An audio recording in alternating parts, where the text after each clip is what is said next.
नमस्ते दोस्तों। AJ crafts crafting with AJ channel में आपका स्वागत है। आज मैं आपके लिए सावन सोमवार व्रत कथा प्रस्तुत कर रही हूँ।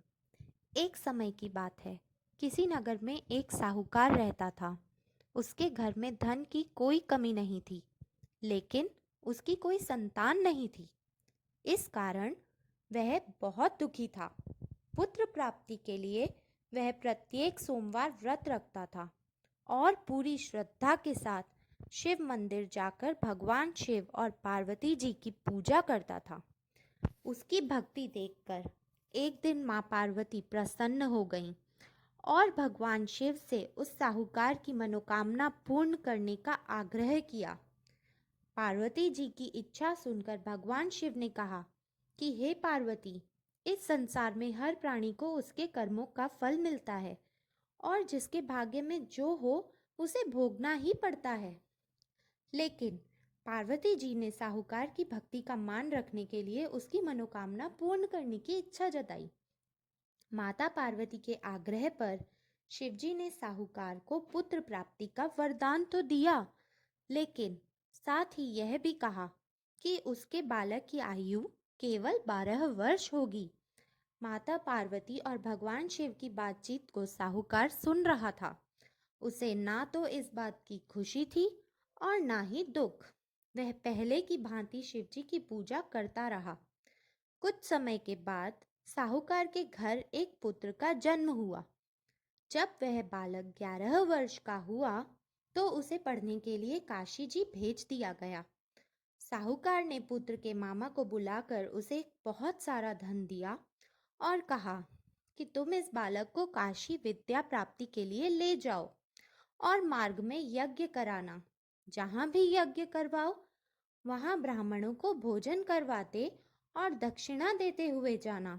दोनों मामा भांजे इसी तरह यज्ञ कराते और ब्राह्मणों को दान दक्षिणा देते काशी की ओर चल पड़े।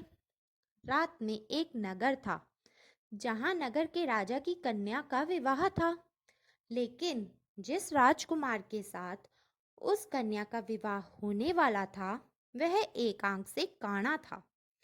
राजकुमार के पिता ने अपने पुत्र के काना होने की बात को छुपाने के लिए एक चाल सोची। साहूकार के पुत्र को देखकर उसके मन में एक विचार आया। उसने सोचा, क्यों ना इस लड़के को दूल्हा बनाकर राजकुमारी से विवाह करवा दूं। विवाह के बाद इसको धन देकर विदा कर दूंगा और राजकुमारी को अपने नगर ले जाऊंगा। लड़के को दूल्हे के वस्त्र पहनाकर राजकुमारी से विवाह कर दिया गया। लेकिन साहूकार का पुत्र ईमानदार था। उसे यह बात न्याय संगत नहीं लगी। उसने अवसर पाकर राजकुमारी की चुन्नी के पल्ले पर लिखा कि तुम्हारा विवाह तो मेरे साथ हुआ है, लेकिन जिस राजकुमार के संग तुम्हें भेजा जाएगा वह एक आंख से काना है। मैं तो काशी पढ़ने जा रहा हूँ। जब राजकुमारी ने चुन्नी पर लिखी बात पढ़ी तो उसने माता पिता को बताया। राजा ने अपनी पुत्री को विदा नहीं किया, जिससे बारात वापस चली गई। दूसरी ओर साहूकार का लड़का और उसके मामा काशी पहुंचे और वहां जाकर उन्होंने यज्ञ किया।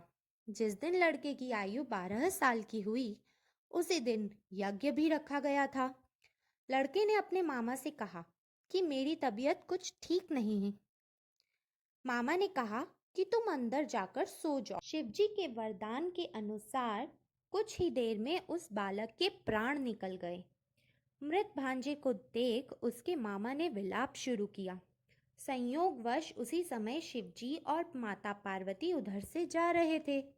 पार्वती जी ने भगवान से कहा, स्वामी, मुझे इसके रोने के स्वर सहन नहीं हो रहे।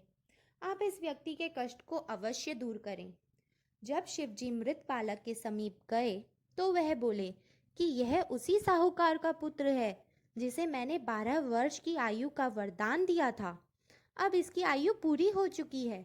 लेकिन मातृभाव से विभोर माता पार्वती जी ने कहा कि हे महादेव, आप इस बालक को और आयु देने की कृपा करें, अन्यथा इसके वियोग में इसके माता पिता भी तड़प तड़प कर मर जाएंगे।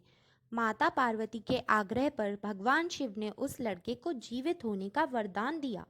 शिवजी की कृपा से वह लड़का जीवित हो गया। शिक्षा समाप्त करके लड़का मामा के साथ अपने नगर की ओर चल दिया। दोनों चलते हुए उसी नगर में पहुंचे जहां उसका विवाह हुआ था। उस नगर में भी उन्होंने यज्ञ का आयोजन किया। उस लड़के के ससुर ने उसे पहचान लिया और महल में ले जाकर उसकी खातिरदारी की और अपनी पुत्री को विदा किया। इधर साहूकार और उसकी पत्नी भूखे प्यासे रहकर बेटे की प्रतीक्षा कर रहे थे। उन्होंने प्रण कर रखा था कि यदि उन्हें अपने बेटे की मृत्यु का समाचार मिला तो वह भी प्राण त्याग देंगे। परंतु अपने बेटे के जीवित होने का समाचार पाकर वह बेहद प्रसन्न हुए।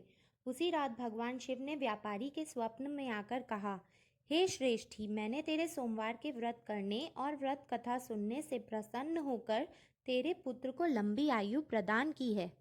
इसी प्रकार जो कोई सोमवार व्रत करता है या कथा सुनता है और पढ़ता है, उसके सभी दुख दूर होते हैं और समस्त मनोकामनाएं पूर्ण होती हैं।